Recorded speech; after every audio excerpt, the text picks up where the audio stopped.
Pernah nggak sih kalian dengar ada satu rumah mewah di Jakarta Selatan yang katanya lebih seram dari rumah sakit terbengkalai? Rumah besar, megah, berdiri di kawasan elit Pondok Indah. Tapi nggak ada yang tinggal di situ, nggak ada yang berani.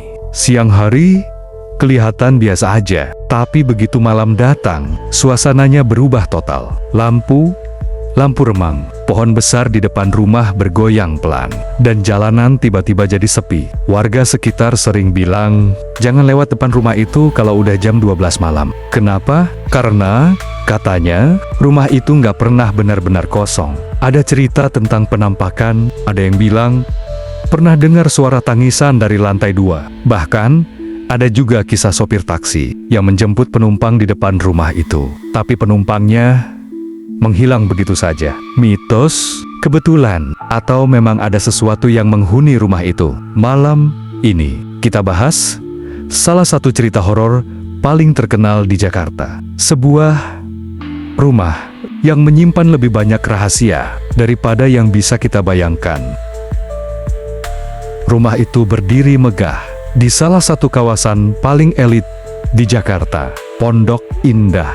Dari luar, rumah ini kelihatan seperti rumah impian. Halamannya luas, pintu gerbangnya tinggi dan kokoh. Tampilannya seperti rumah orang kaya pada umumnya. Tapi, ada satu hal yang bikin beda. Rumah ini kosong, sepi, dan dibiarkan begitu saja selama bertahun-tahun. Rumput liar mulai tumbuh tinggi, cat dinding mulai terkelupas, dan jendela-jendela kaca mulai terlihat kusam dan berdebu. Orang-orang yang lewat pun mulai bertanya-tanya, kenapa rumah sebagus ini tidak dihuni? Kenapa tidak pernah ada aktivitas di dalamnya? Kalau kamu tanya warga sekitar, mereka pasti bilang, emang dari dulu rumah itu serem. Beberapa bahkan percaya kalau rumah itu membawa sial, karena setiap orang yang mencoba tinggal di sana selalu pergi dalam waktu singkat. Tukang ojek pun enggan lewat depannya kalau malam, apalagi sendirian, apalagi kalau lewat jam 12 malam.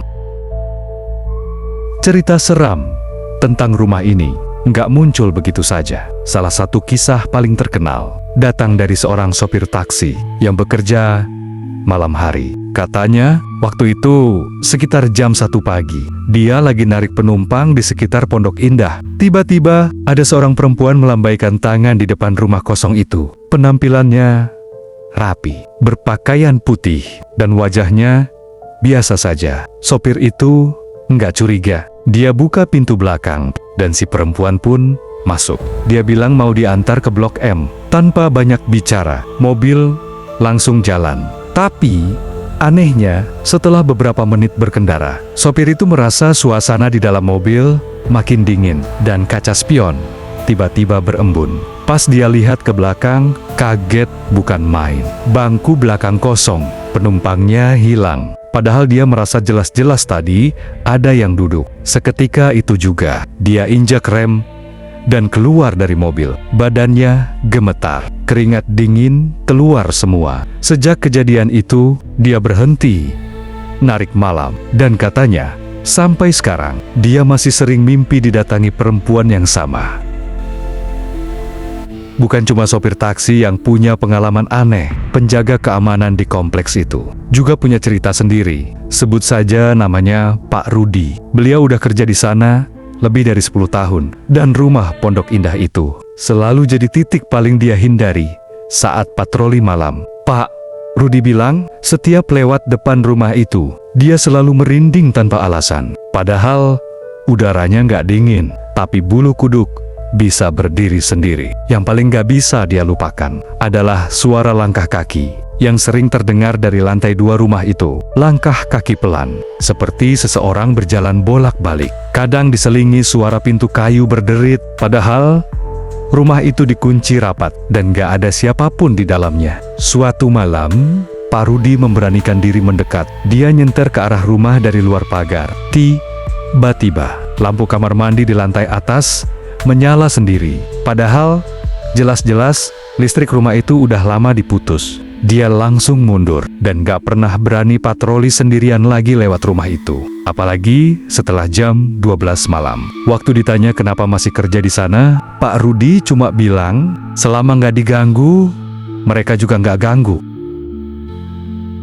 Cerita ini datang dari sekelompok anak muda yang katanya suka tantangan. Mereka bikin konten uji nyali, dan salah satu target mereka adalah rumah kosong di Pondok Indah. Mereka masuk diam-diam lewat pagar belakang yang katanya udah bolong sebagian. Malam itu suasana gelap dan sunyi banget. Udara di sekitar rumah juga terasa lebih dingin dari biasanya. Begitu masuk ke dalam, semua langsung terdiam. Nggak ada suara, nggak ada hembusan angin, hanya rasa tegang yang makin kuat. Salah satu dari mereka melihat ke arah tangga dan langsung kaget. Ada bayangan putih berdiri diam di ujung anak tangga. Nggak bergerak, nggak bicara, hanya berdiri menghadap ke arah mereka. Mereka pikir itu halusinasi, tapi salah satu dari mereka mendadak kerasukan. Matanya melotot. Suara yang keluar bukan suara aslinya, dan dia terus teriak, "Keluar, ini rumahku."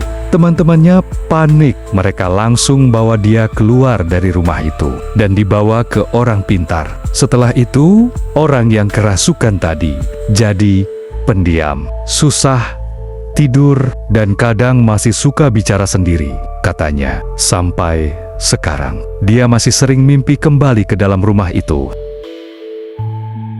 Banyak orang bertanya, kenapa rumah semegah itu nggak pernah ditempati siapapun. Rumornya, dulu rumah itu milik seorang pengusaha kaya, yang hidupnya terlihat sempurna dari luar. Tapi, katanya, di balik kekayaannya, ada sesuatu yang gelap. Konon, sang pemilik rumah ditemukan meninggal secara misterius di dalam kamarnya sendiri. Tidak ada tanda-tanda perampokan, tidak ada luka, tapi ekspresi wajahnya seperti sedang ketakutan. Setelah kejadian itu, keluarganya langsung pindah, meninggalkan rumah itu begitu saja, seolah tidak mau lagi menginjakkan kaki di sana. Sejak saat itu, rumah tersebut kosong, dan setiap kali ada yang mencoba beli atau sewa, pasti selalu gagal. Entah tiba-tiba batal, entah pembelinya merasa tidak nyaman, atau malah mengalami kejadian aneh.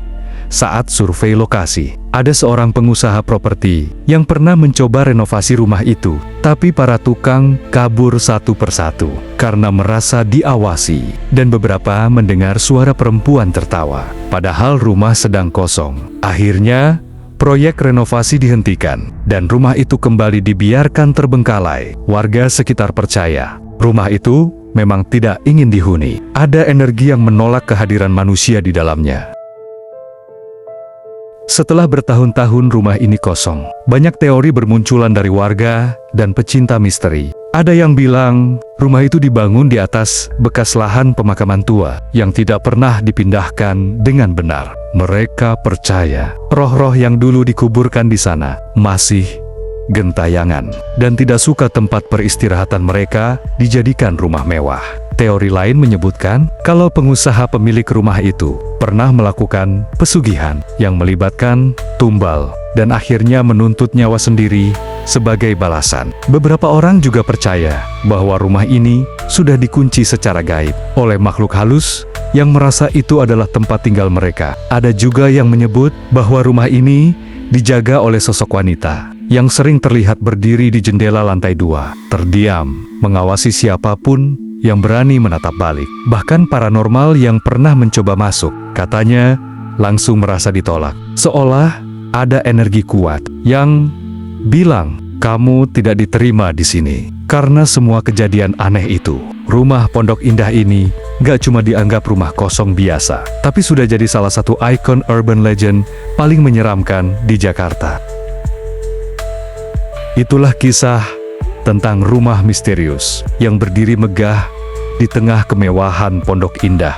Dari luar kelihatan seperti rumah biasa, tapi siapa sangka di dalamnya menyimpan banyak cerita yang gak bisa dijelaskan dengan logika. Mulai dari penampakan, suara aneh, kerasukan, sampai kisah kematian misterius yang masih belum terpecahkan. Apakah semua itu cuma kebetulan? Atau memang ada sesuatu yang lebih besar yang menghuni dan menjaga rumah itu sampai sekarang. Nggak ada yang benar-benar tahu apa yang sebenarnya terjadi di balik tembok besar itu. Yang jelas, orang-orang yang pernah berurusan dengan rumah itu nggak pernah jadi orang yang sama lagi. Jadi, kalau suatu malam kamu melewati jalan itu dan melihat rumah besar yang gelap dan sunyi, cobalah untuk tidak menoleh terlalu lama. Siapa tahu ada yang sedang menatap balik dari balik jendela. Dan ingat, nggak semua rumah kosong itu benar-benar kosong. Kalau kamu suka cerita kayak gini,